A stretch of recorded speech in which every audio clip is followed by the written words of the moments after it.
ప్రజలారా మీరు చూడండి, ఇక్కడ పాపం ఈ గుడిసెలో ఉండేటోళ్ళని చూడండి ఒకసారి. వీళ్ళకి గతంలో ఇక్కడ ఏదైతే ఒక 30 నుంచి 40 ఇల్లులు ఉండే, ఈ ఇల్లులన్నీ కూడా అధికార పార్టీ ఉన్నప్పుడు అప్పుడు వీళ్ళని ఆ ఇల్లుని కాలబెట్టి వీళ్ళని కొట్టి ఆ ఇల్లుని తీసేశారు. తీసి మీకు వేరే దగ్గర ఇస్తామని చెప్పేసి అన్నారు. ఇంతవరకు ఇవ్వలేదు. అక్కడ చూడండి చిన్న చిన్న గుడిసెలు, అంటే అక్కడ కూడా ఇవ్వలేదు వాళ్ళ స్థలం, అది కూడా గవర్నమెంట్ స్థలాన్నే చూపట్టారు. అంటే అప్పుడున్న కార్పొరేటర్ గారు పగడాల నాగరాజు వాళ్ళ మామ పేరు మీద 350 గజాలు చోటుని రిజిస్ట్రేషన్ చేసుకొని తుళ్ళూరు సీన్ అంటే యజమాని, ఈ సైట్కి యజమాని నేను చెప్పేసి అతను క్లెయిమ్ చేయడం జరిగింది. ఆ సైట్లో ఇతనికి ఒక 350 గజాలు, చిన్న నాగరాజుకి ఒక 150 గజాలు, తర్వాత వాళ్ళు మోతరపు సుధాకర్కి ఒక 200 గజాలు, అట్లా ఇంకొక వాళ్ళు చుట్టాల పేరు మీద ఒక 200 గజాలు, అంటే దాదాపు ఒక 1000 గజాలు వీళ్ళ పేరు మీద దౌర్జన్యంగా రాపించుకోవడం జరిగింది. ఇప్పుడు వీళ్ళకి జాగా ఇస్తా అని చెప్పేసరి ఆ జాగా కూడా వాళ్ళది కాదు. వాళ్ళు ఏదో ఎమర్జెన్సీగా ఒక చిన్న రోడ్డు మీద వాళ్ళు ఉంటున్నారు. అడిగితే అప్పట్లో మేము ఏం చేయాలండి, మమ్మల్ని బెదిరించి తీసుకున్నారని చెప్పేసి తుళ్ళూరు సీన్ గారు ఇవాళ ఇప్పుడు చెప్పడం జరిగింది. నేను అక్కడి నుంచి అదే ఈ ప్లేస్ని మీరంతా చూడండి, ఎంత కాస్ట్లీ ప్లేస్, కాస్ట్లీ ల్యాండ్ని కూడా వీళ్ళు తీసుకొని కనీసం వాళ్ళకి ఒక 50 గజాల సైట్ కూడా వేయలేదు. దౌర్జన్యం, వీళ్ళు కబ్జాలు, భూ కబ్జాలు, దండాలు మొత్తం ఒక పోలీస్ స్టేషన్లోనే జరిగింది, ఒక 2 టౌన్ పోలీస్ స్టేషన్లో. అప్పుడు అతని సిఐ శ్రీధర్, అతని మామ పేరు మీద 60 ఎకరాలు, దాదాపు 60 ఎకరాలు ఆయన మామ పేరు మీద రిజిస్ట్రేషన్ చేసుకోవడం జరిగింది. నా దగ్గర ఎవిడెన్స్ ఉంది.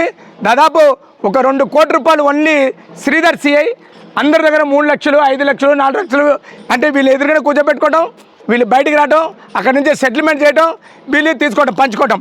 ఇందులో భాగస్వామ్యం మెయిన్గా అంటే శ్రీధర్, ఎవరు సిఐ.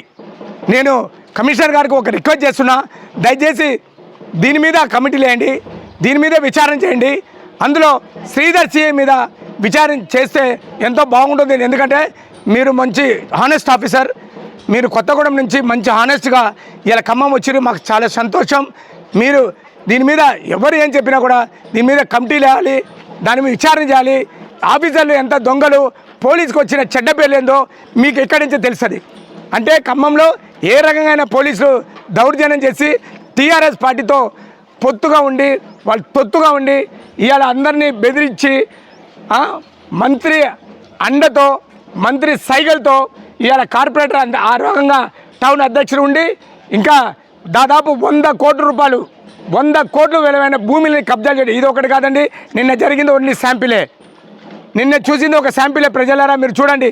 ఇంకా అతనికి పాపడపల్లిలో, తర్వాత ఖమ్మం టౌన్లో వేల అంటే కాస్ట్లీ ల్యాండ్స్ అన్నీ కూడా కబ్జాలు చేసుకోవడం జరిగింది. అదని కూడా గతంలో తుమ్మల నాగేశ్వరరావు గారు, ఇలా మంత్రిగా ఉన్న తుమ్మల నాగేశ్వరరావు గారు అప్పట్లోనే చెప్పడం జరిగింది.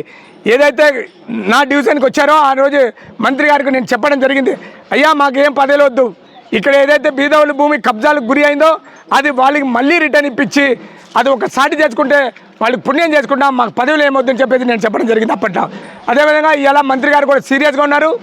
తుమ్మల నాగేశ్వరరావు గారు, పొంగులేటి శ్రీనివాసరెడ్డి గారు, రేణుకా చౌదరి గారు, అదేవిధంగా బట్టి గారు కూడా సీరియస్ యాక్షన్ మీద ఉన్నారు. గతంలో మనం ఏదైతే మాట ఇచ్చినామో బీద వాళ్ళకి ఎవరైతే భూమిని కబ్జాలు చేసుకున్నారో ఆ కబ్జా భూమి అంతా కూడా వాళ్ళకి రిటర్న్ ఇప్పించాలని చెప్పేసి మనం గతంలో అనుకున్నాం. అదేవిధంగా ఇందులో ఆర్ఐ వచ్చి రాజేష్, పగడాల రాజేష్ అంటే పగడాల నాగరాజ్కి బ్రదర్ అవుతాడు. అతను ఎంఆర్ఓ శైలజ గారు, వీళ్ళందరూ ఒక టీం లాగా తయారై శ్రీధర్ సిఐ, వీళ్ళంతా ఒక టీం ఉంటుందండి. వీళ్ళంతా కబ్జాలు ఎక్కడ చేసుకుంటారు, ఏ భూమి కబ్జా చేసుకుంటే బాగుంటుంది, అది ఎంతకు పోద్ది, ఎంత విలువలు అవుద్ది, మేడం గారికి ఇంత, నాకింత, నీకింత అని చెప్పేసి వీళ్ళు ఒక కబ్జా టీం ఉంటుంది. లేకపోతే ఒక ఆటో నడుపుకుంటే ఒక వ్యక్తికి ఇన్ని కోట్ల విలువైన భూమి ఎట్లా వస్తుందండి? అతను చేసిన బిజినెస్ ఏంది? ఏం లేదు. ఇదే కబ్జాలు, భూ కబ్జాలు, దందాలు వసూలు చేయడమే. ఇంకా ప్రజలారా మీకు ఒక విజ్ఞప్తి ఏంటంటే ఇలాంటి దొంగల్ని ఇంకా మీరు కప్పించుకోమాకండి. దయచేసి బయటికి రండి. బయటికి వచ్చి లీగల్గా మీరు బయటికి తీసుకొస్తే మంత్రి గారి దృష్టికి తీసుకుపోదాం. ప్రజల మాట వినడానికి మంత్రి గారు సిద్ధంగా ఉన్నారు. అదేవిధంగా మీరు ఏదైతే భయపడి లేదు మనం ఏమైనా చేస్తారంటే ఏం భయపడాల్సిన అవసరం లేదు. ఇవాళ ప్రభుత్వం కూడా స్ట్రాంగ్గా ఉంది, పోలీస్ కూడా మంచి వ్యవస్థగా పోలీసు కూడా మంచి పనులు చేస్తూనే ఉన్నారు. కమిషనర్ గారు దృష్టికి తీసుకోపోండి, తప్పకుండా న్యాయం జరిగిద్ది. అదేవిధంగా వీళ్ళకి చూడండి, వీళ్ళిద్దరికైతే తలా ఒక 100 గజాలు కూడా భూమి లేదు. అంటే వాళ్ళు 30 ఏళ్ళ నుంచి ఇక్కడ ఉండి వాళ్ళ ఇల్లు కాలపెట్టి వాళ్ళకి తగలపెట్టి వీళ్ళు భూమి తీసుకున్నారు, కానీ వాళ్ళకి భూమి ఇంతవరకు లేదండి. మేము ఒకటే మాట చెప్తున్నాం, వాళ్ళకి ఇల్లు ఇప్పించేదాకా ఎవరైతే బీదవాళ్ళు నా డివిజన్లో మొత్తం ఇల్లులు పోయినాయో వాళ్ళు ఇల్లు ఇప్పించేదాకా మేము కూడా నిద్రపోయే ప్రసక్తే లేదు. మేము లీగల్గానే కొట్లాడతాం, మేము లీగల్గానే పోతాం, ఆఫీస్ దృష్టికి తీసుకుపోతాం, ఎంఆర్ఓ గారికి దృష్టికి తీసుకుపోతాం. వీళ్ళకి భూమి ఇప్పించి వీళ్ళకి జాగా ఇప్పించి వాళ్ళని అక్కడ ఉంచేదాకా కూడా మేము నిద్రపోమని చెప్పేసి మేము సమామంగా తెలియజేసుకుంటున్నాం. ఇంకొక విషయం చెప్పదలుచుకున్నాను నేను, ఇక్కడ అనుచరులు, తమ్ముళ్ళు, అక్కలు అంటే వీళ్ళకి సంబంధించిన వాళ్ళే. ఎంత పగడాల నాగరాజుకి ఎవరైతే సంబంధించిన వాళ్ళు ఉన్నారో దాదాపు ఖమ్మంలో 100 మంది బాధితులు ఉన్నారు, కానీ వాళ్ళు బయటికి రావడానికి భయపడుతున్నారు. మీరు భయపడాల్సిన అవసరం లేదు. ఈ ప్రభుత్వం ఆనాడు కూడా చెప్పింది, కబ్జాలు చేసుకునే వాళ్ళని వదిలిపెట్టే ప్రసక్తే లేదు, మీ భూమి మీకు ఇప్పిస్తామని చెప్పి ఆనాడు కూడా చెప్పడం జరిగింది. అదే కార్యక్రమంలో మేము కూడా ఉన్నాం. తప్పకుండా బీదవాళ్ళకి సహాయం చేస్తాం, వాళ్ళకి భూమి ఇప్పిస్తామని చెప్పేసి నేను తెలియజేసుకుంటున్నాను.